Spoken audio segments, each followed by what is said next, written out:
दिव्यांग बांधवांकडून वैद्यकीय अधीक्षक यांच्यावर अभिनंदनाचा वर्षाव। दक्षिण सोलापूर तालुक्याचे महाराष्ट्र राज्य दिव्यांग कर्मचारी वर्ग 1 ते वर्ग 4 चे अध्यक्ष रामकृष्ण जाधव व प्रहार दिव्यांग क्रांती संघटनेचे दुधनी शहर अध्यक्ष बसवनप्पा कोतली यांच्या हस्ते श्री छत्रपती शिवाजी महाराज सर्वोपचार रुग्णालय सोलापूरचे वैद्यकीय अधीक्षक डॉक्टर SS तोडकर यांच्यावर अभिनंदनाचा वर्षाव करीत सत्कार करण्यात आला।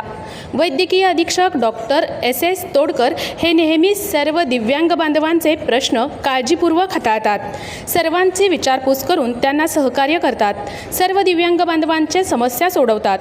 तोडकर एवढ्या मोठ्या पदावर असून सुद्धा मितभाषी व मनमिळावू स्वभावाचे आहेत। त्यांची सहकार्याची भावना लक्षात घेऊन बसवनप्पा कोतली यांच्यासह अनेक दिव्यांग बांधव डॉक्टर तोडकर यांच्यावर अभिनंदनाचा वर्षाव करून सत्कार करण्यात आला। यावेळी रुग्णालयाचे वरिष्ठ लिपिक वसीम खान, चंद्रशेखर चितली, रामकृष्ण जाधव यांच्यासह दिव्यांग बांधव उपस्थित होते।